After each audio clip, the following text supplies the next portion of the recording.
So man, basically, you know, always had my hand in real estate, trying different things, doing little things, property tax sale.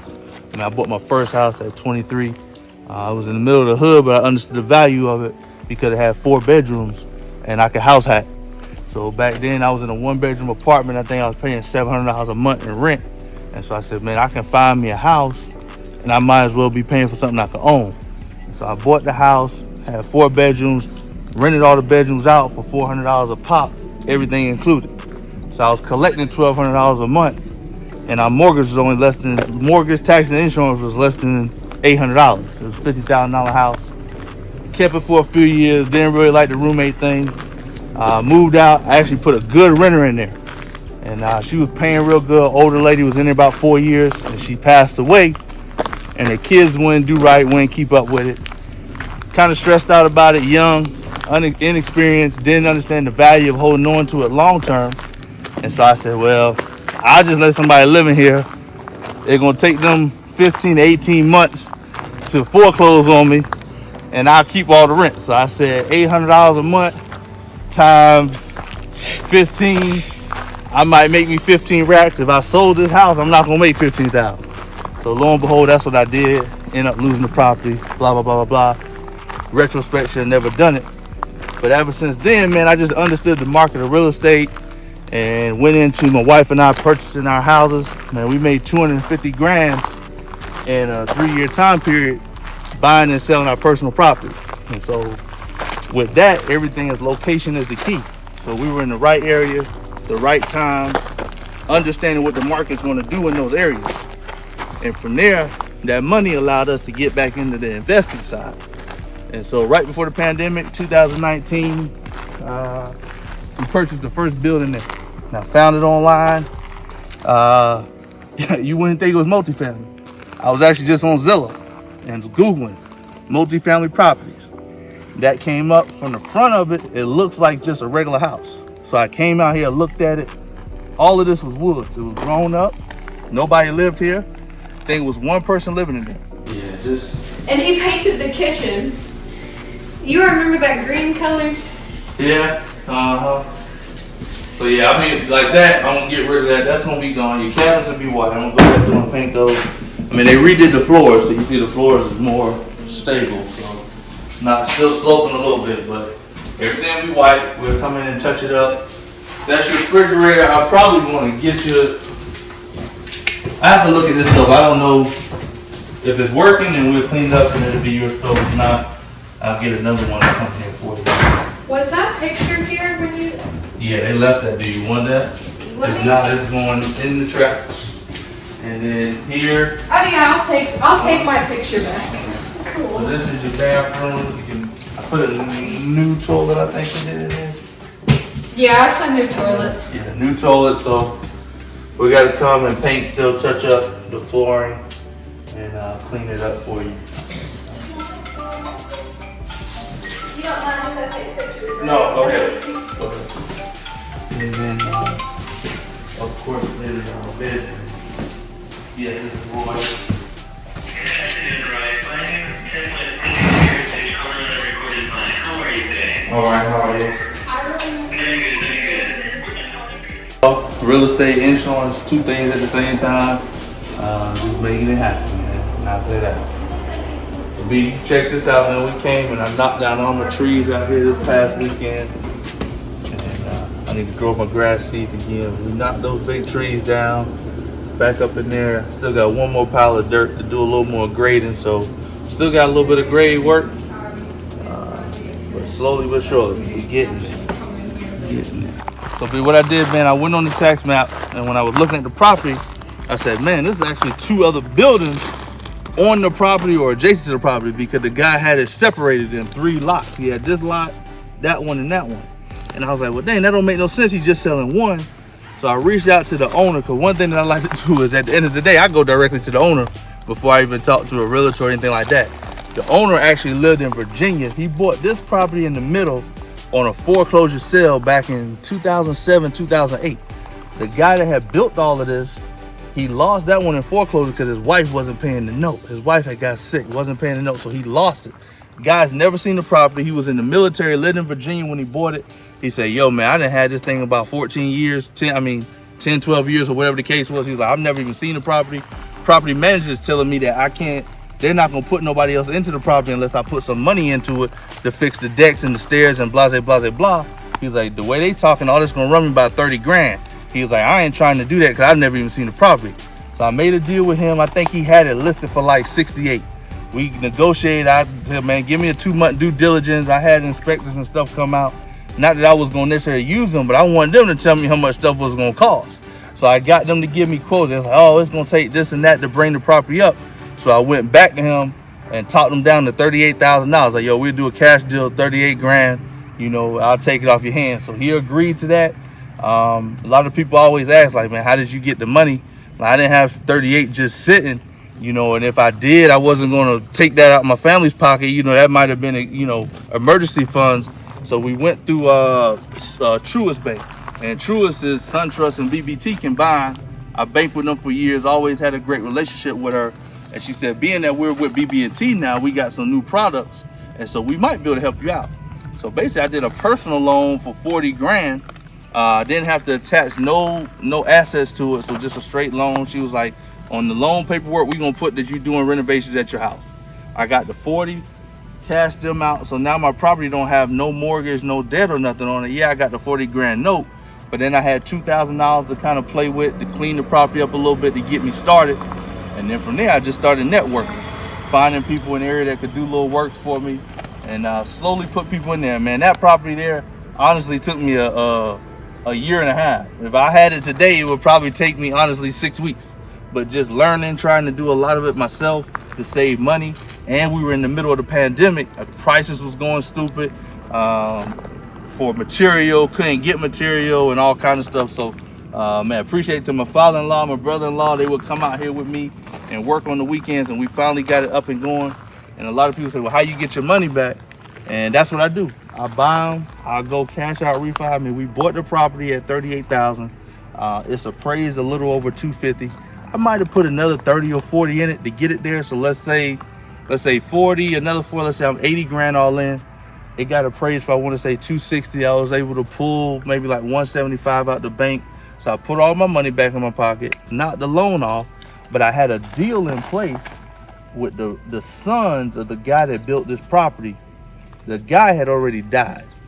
That's why these ones were sitting vacant. They was up in the woods. It was grown up. You can check my Instagram stories and you can see, man, the property was grown up. You couldn't even see it when you put up here. There was so much trees and debris up in here. Nobody lived in the properties for over 10 years. But I called them before I made a purchase on this one. And I said, look, I'm planning on purchasing this property that's in between y'all's property. If I do that, will you make a verbal agree with me to sell those properties when I'm done fixing that one up? I said, it may take me a year or two to do it, but will you promise me that you will sell them? And they was like, yeah, we've been talking about selling it. Dad died some years back. They just sitting there, they're rotting. You know, we ain't gonna do nothing with it. I said, well, one of them is pretty much inhabitable, which is that one. And he was like, well, what are you paying for the one in the middle? I said, man, I'm paying 38 grand. He was like, if you give us 40,000, you can have both of them. So my whole goal was to make sure I fix that one up and get my money back, because I know I had 2 buildings waiting on me for 40. So I got those, man. But those buildings, each one of these buildings, that one down there and this one, I mean, we probably put close to 120 in this one, and I know I put over 100,000 in that one down there. So I bought it for 40. Altogether, I'm probably 260, 270 in. But each one of these buildings are appraised for over 300 grand. So now you're looking at 2 separate properties that was, I think one on page 320. That one might have been 300. So you're looking at 620 off of 250, 270. And so we cashed our refi on that, on each one. I did that one first, pulled the funds from that one to fix this one up. And then we also had a little excess put in our pocket. Bought some other property that we're going to be working on soon. Downtown Spartanburg. Our next project is really to try just ground up construction. I really want to see if I want to get into the development space. The bank that I was doing all the financing with, shout out to Office State Bank.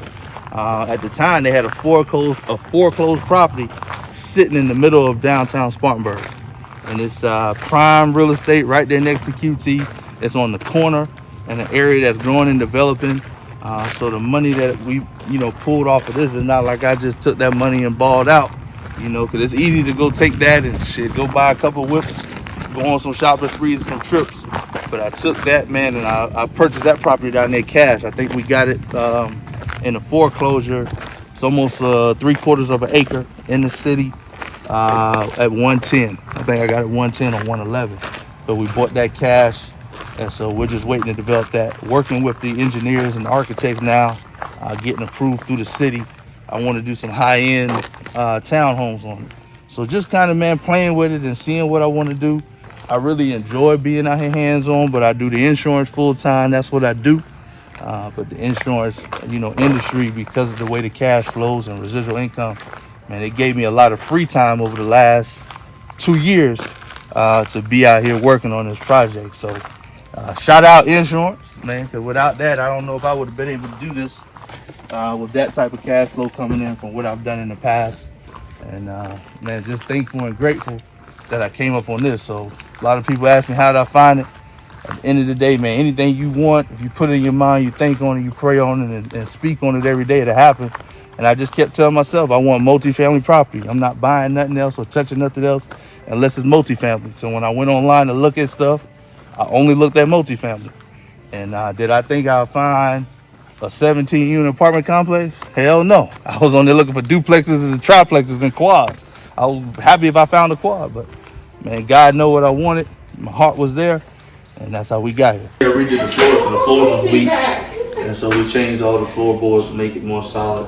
That helped with downstairs, the sound, and paint it. I'll go through and change all the electrical, clean it up, make it look nice. Window unit, I do got a window unit that does both heat and air. I'm actually gonna reach out to my heat and air guy, because this does have central heating and air. So I'll let him fix that. And that's it, man. Nice. We'll put floors, so in here I'll probably do carpet. I'll do some type of vinyl. I always do vinyl in the kitchens. I'll do vinyl in the kitchen and in the bathrooms, and I'll probably just come with carpet in here. The rest, even that hallway? Yeah. I'll probably just run it straight. Now in here, at the end of the day, this is just kind of a flex space. I mean, it used to be a closet. I mean, I can look at getting some doors on it, but it makes more sense to maybe set your TV in there or something. Honestly, I like it open. Just like it open? Okay. So whatever you want to do, if you want some shelves put in there, when Miguel's here one day, I can have him do some shelves or something like that in there for you. I'll probably put the TV in. Put the TV in there. Have a little surround sound in there. It's so amazing. Put some systems in there, get everything nice. But that's it. So I will email you a copy of the lease tonight. So that way you have it. It'll be a signed copy. And then that's all you have to do is take that to Lockhart Power. And so long as you transfer your power, I wouldn't transfer it until the 30th or the 31st. But I mean, I may be in here working around the 18th. So still let that be on me and just transfer it to 20th, 27th. So give you like the rent and do the power. Yeah. Okay. Alright. That's good. So I'll get you deposit. I do the money order like that. Okay, good. Alright, B. So yeah, man, this is the last unit that we're working on. It was the storage. I was just keeping it for a place to keep all my materials and everything locked up. But I had Miguel come in last week. We made it another 1-bedroom unit. I gutted everything out because it was sheetrock. I'm gonna re-insulate. I had my guys doing plumbing. They came through and re-plumbed and piped everything up for me. As you can see here. So I got rid of all the copper. Everything is PEX now. So I shouldn't have, any buses or things like that. This over here is the bedroom. Miguel came and framed it. That's gonna be a closet in there. So I'm gonna have a closet, 1 door, 2 door, and then another closet inside the bathroom back there. This will be the hallway area here. This one I'm gonna do a little different, man. Everything else before, I didn't put, I guess, like an aesthetic. Man, I do, if I could design my own, my wife and I are working on our own custom house now. But man, I really like designing and stuff. So we're gonna keep the old tub. I'm gonna do a vintage style bathroom. I'm gonna do black and white floors on here. I'm actually gonna take some time and tile it myself. This will be the first time I do that. I may do like some hardy or something unique on the wall. But I'm actually gonna put a little bit of extra aesthetic look into this one. And hopefully I can find me a nice renter that'll take care of it. Just to kind of put my touch, should I say, But over here is the living room. He put a window in there, and one in the bedroom. It's a nice, good living space for a one bedroom. Over here will be the kitchen area. So we'll have the sink. We'll put a little window right here above the sink. I'll run countertops here. I'll probably drop a cabinet on that side. I don't know if I put one here, but it's close to the door. I'll run a little bit more cabinets here. I'm gonna drop my stove here. I got my hood in here somewhere. That's my hood. I'll drop my hood right here. Then I'll come over here and do my refrigerator. So where we at with it, I probably got, if I had time, that's the thing. If I had time, man, I probably have this whole thing done in 2 or 3 weeks, but it may take about a month and a half. All the plumbing was finished today. I'm working with my electrical guys to get them down here in the next week or two. Have the inspector come inspect. Miguel will come back and do my sheetrock. Probably take him a week or two to do that. So we'll sheetrock it, mud it. Everything will be ready on that end. Paint it. Put trim, flooring, and then put all the fixtures in the cabinets and all that good stuff. So just takes a little bit of time, a little bit of work. But this right here, I'm gonna make my baby. Sometimes I tell myself I might keep this one as a man cave spot. You do a camera, so you don't know. I don't know if I'm supposed to look at you or not. You know, it's like 4 years left on that one. So when I come back, I probably up my value. I probably asphalt that area out there for parking. Probably go up the hill and asphalt out, and all this stuff here just be graded. Nice green space, and the plan is right here in between. And maybe 3 to 5 years, I may come back and build 3 or 4 more units, so that way we can get the property up to 20 units. This one got 6 units too. Got a basement. I did this unit, got sheetrock, laid it out, everything. And here, I want to come and epoxy the floor. So it's gonna be like a dope loft space, like the loft I used to live in. And so, but what happened, man, when it rained real bad, I noticed I had got a little bit of moisture right here. I got some here, and then some came up here and here, and it looked like they put mildew on my walls, on my doors. So I'm gonna have to put a humidifier in here to keep it, keep it straight. So this one, man, it's ready for paint, trim. I'm gonna epoxy the floors. Throw my vanity in my. You gonna do epoxy yourself? I think I'm gonna try it. I've been looking at some stuff online, so I think I'm gonna try it. But yeah, it's gonna be, man. Actually, I was thinking about keeping it as an Airbnb, but I can't figure out if there's a market for it in Union. So I thought about it because, see, at one point I had the girls off the baseball team staying in this building. So this would have been good for their parents to come stay. But I don't know, man. I like it. I think it's a dope little loft spot. It's always stay cool down here, so I don't got to worry about no high heat and air bill.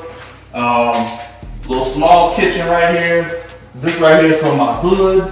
Ooh, how much this kitchen setup right here probably cost you? This is exactly what I'm trying to do with the mobile homes. How much is gonna cost you?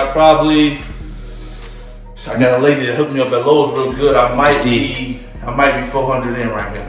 But this is what I was telling you about. I gotta go through here and clean all this stuff, and then kills it. That kills is like a paint, but it blocks like stuff from coming back and coming back through it. So it'll block mildew and mold from growing back. If I just go and paint this, that mold and mildew gonna come back through. Yeah. So I gotta bleach it, clean it up, then kills it so that everything that I missed don't come back through, and then make sure I got the water issue done.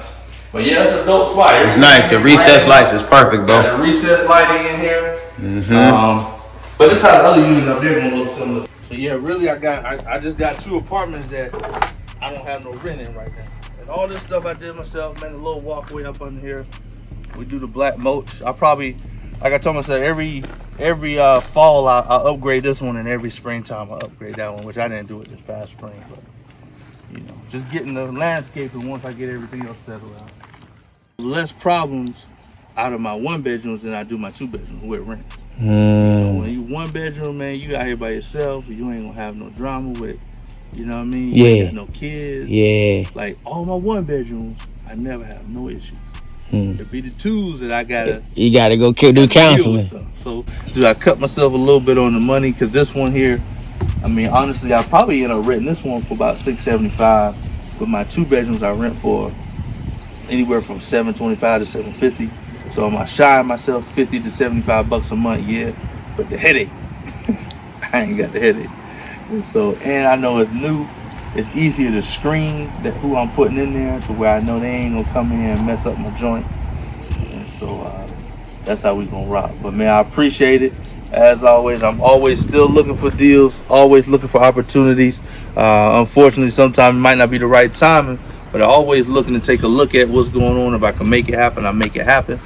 Make sure you subscribe and look out for our YouTube channel, more data, information coming out soon. I'm definitely gonna be educating about the insurance industry, because what I tell people like this, man, if we can find the right careers that put you in cash flow to do the things you want to do full time and not part time, we all can live a happier, healthier life.